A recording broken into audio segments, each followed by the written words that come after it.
Hello anybody, and welcome back to Let's Play Mario & Luigi Superstar Saga. I'm Mr. Devious, or just Deeb, and in the last episode, Peach got kidnapped, and now we're looking for the pieces of the fallen Beanstar, and that brought us here to the SS Chuckola, and now we're gonna help this guy do his, boat help thing.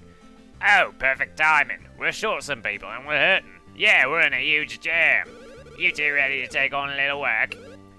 Yes, we are. So what we're doing here is by helping the crew of this ship, we will get access to the other parts of the boat and hopefully get the Beanstar piece that they stole. Great. Okay, come in here. And now we're gonna do just that. And you look familiar. I am Bink. Nice to meet you. If you get 10 barrel points, you can be my sidekick. You win, I win, we all win. Want to barrel? Yes, we do. This is an interesting, very interesting little minigame, and I'm not going to do the explain because the explain is very long in tutorial. So I'm going to try to explain this as best I can. It's kind of similar to Yoshi's Cookie, but not. You have to make entire rows and columns of barrels of the same color. So we want to make an entire stack of blue here. But as you can see, we got to make room for the blue barrel to go in there. Now, it's not like Yoshi's Cookie where barrels, where the items just kind of cycle through like nothing. It's more as in, I honestly don't know how to describe it. In Yoshi's Cookie, they would cycle through to the other side. In this game, you kind of have to work with what limited space you have. And for the purposes of this minigame, it's not too hard to get up to the 10 points that you need to beat it. But it is a very hard minigame, I feel, especially later. I'm pressing the wrong direction there because I'm an idiot. So yeah, this is a very curious little minigame. It's not like the others in the game, I guess you could say.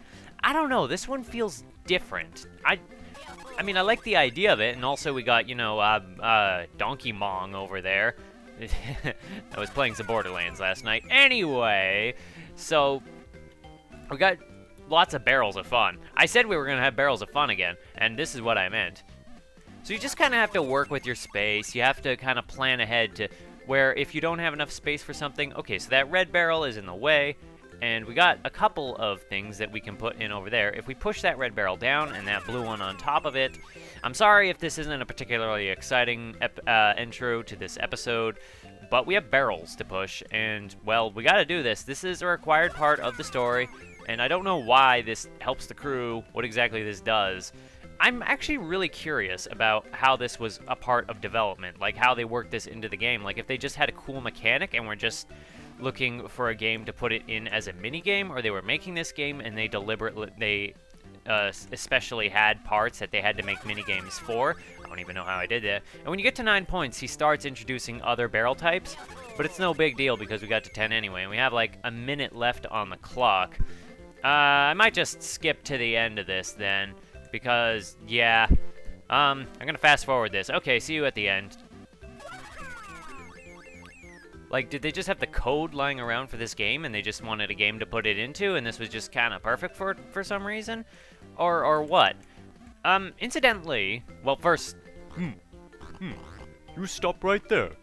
Oh, not bad, friend of mine. As of today, you are now my new sidekick. Happy times. Thanks for your hard work. You really helped us out, fellas. Unfortunately, we can't pay you with cash, so take this instead. We got a membership card, which actually looks really modern for how old this ship probably is. If you ever need more work, just drop by, alright? We're always happy to welcome hard-working types like you fellas. Now, the interesting thing about this quote-unquote dungeon is you can keep going in there and you can keep doing the minigame, but only for as long as this area is still accessible to you. Because we're actually coming up on the end of it, and as far as I know, once you finish this area, you can never come back. I don't think you can access that minigame ever again after you complete this area. So if you want to play it for fun and to get more beans, this is your opportunity. In the meantime, hold up the card. Oh, look at that! You got a membership card right there. Whoa! Now that I know, I ought to be able to remember you by sight from now on.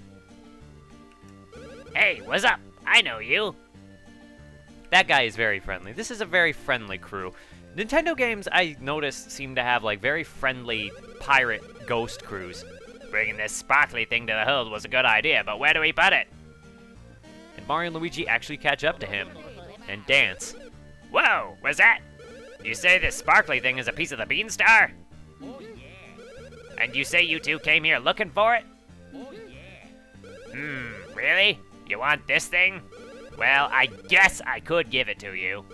But I gotta tell you, this thing busted our hatch. I can't just give it to you for free. Alright, just get that guy bloat off the wall up ahead. Then I'll give this sparkly thing to you guys. Those are the, conditions of the trade. That seems fair enough. We gotta help the skeleton named Bloat who apparently got fat by drinking soda. Oh my god, what the hell? I'm not doing a burp. This Chuckola cola fizz seeps right into your bones. I'm not doing a burp. Don't you guys want to join me for some refreshing cola? I'm not doing a burp. Yeah, I'm not doing a burp. I mean, I don't have much shame in doing these voices, but I'm not gonna do a burp. Come on, have a look. Come see the pathetically inflated man Bloat. He drank so much Chuckola cola, he got stuck in this crack. Plus, he forgot where he left the bombs for blowing up walls. Can't nothing be done. Can't Bloat escape his fate. So, our goal right now is to free him from the wall, and it might not seem clear what you have to do, but after you activate this sequence, you actually have to go back upstairs, and it might not be clear at first, but this is what you gotta do. When all options failed, you can use all your hand powers, nothing happens. You have to come back to this room, and this plank of wood will suddenly be here.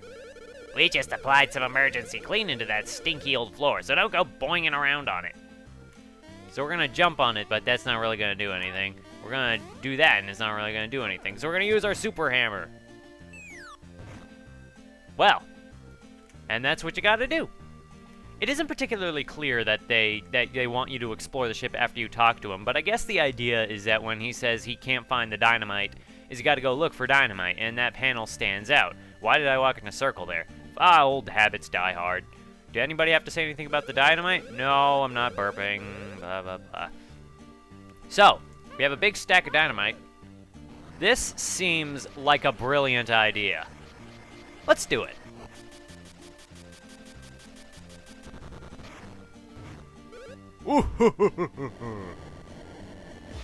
Oh god. And I think that's Chuckola cola. Oh god.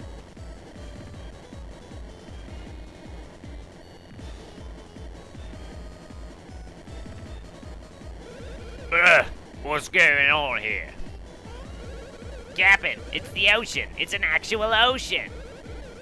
Oh, is the SS Chuckola finally afloat once more? Yay, we're on a boat, and oh wait. Owie, emergency, mayday!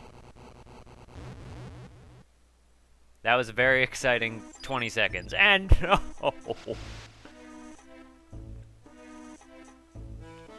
I think that's supposed to be Chuckola cola, or just sand. So that happened.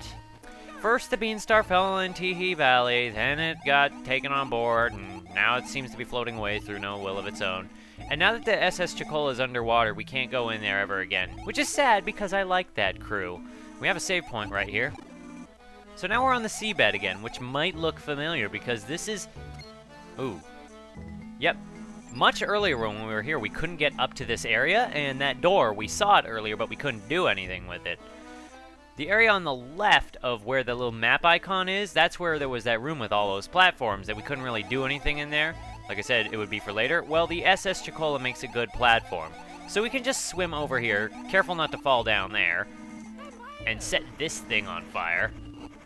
I mean, if you do fall down to the lower level, all you gotta do is go back into the room with the SS Chuckola and get height again. But now that we've started fire underwater, we can head over to this unlocked passage. And with that, we can continue pursuing that seemingly intelligent Beanstar that just... Hey, it's a new enemy!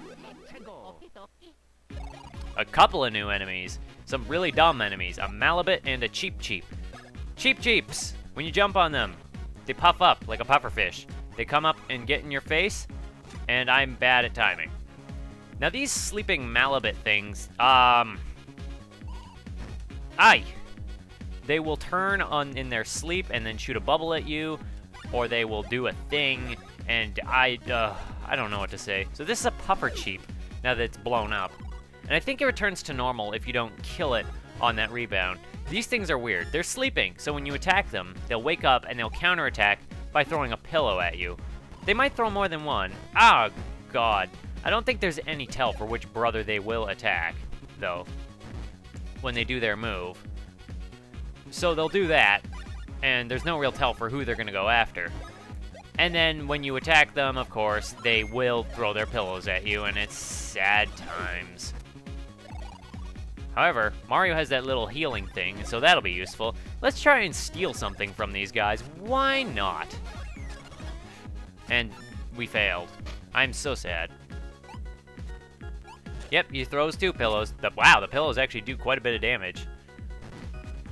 Like, maybe the guy only turns once when he goes after one of us? I'm not sure. The tells become gradually less obvious throughout the game.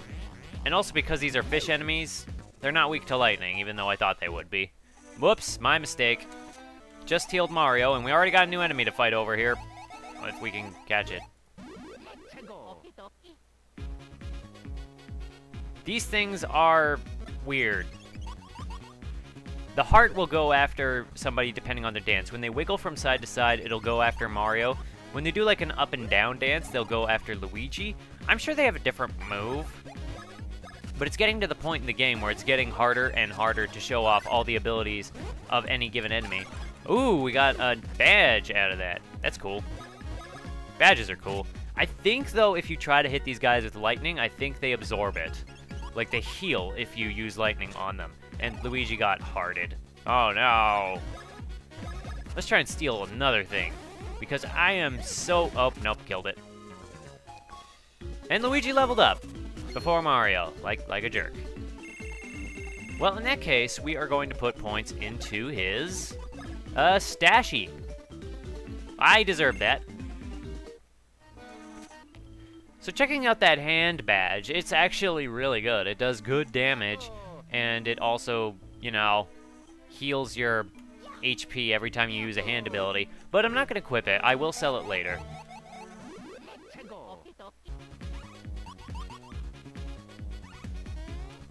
So yeah, the Cheep Cheeps just kind of charge at you when they're normal. Okay, that's pretty much all I missed. And now Mario levels up. And also, we did steal some refreshing herbs from a Cheep Cheep. I guess that's worth mentioning. Okay, whatever. For Mario, we will put points into his defense because he keeps getting hurt really badly. And we don't want that to happen because the way I play, he's going to die a lot. So now that we've taken care of those enemies and shown off all the enemies there are off to show off down here, we can continue to go through. Remember that these jumps are still available when you're down in this area, even though that might seem a little strange. And we got, not really a puzzle, but, you know. We got little puzzly areas to go through. I will check the clock in a little bit because there is something I do want to do possibly in this episode. I'm hoping to get there before the end, but it might have to be pushed to the next episode if I don't want my file to be too big. So if we walk along, we can see Mario has a little exclamation mark over his head. And we heard about this a lot earlier in the game, where if there's something buried underground and it's hidden, you can't tell through an X. When Mario's tiny, he'll have that little X over his head, so that's interesting. I should have just switched to Luigi and went over to Mario, but you know, I guess mistakes are made. And now we will shove Luigi under the seabed, where he belongs. Some people have commented to me, not in the YouTube comments, because who comments there, but some people have commented to me that I'm really mean to Luigi, and it's a very playful mean. I do like Luigi more than Mario, and I think most people do. I mean, he has more character for one thing, although the Mario and Luigi games are good about giving Mario at least a little bit of character. So Guarhar Lagoon is up there. That's an interesting name for a place. First, we want to come over here and see that we can't do anything in here.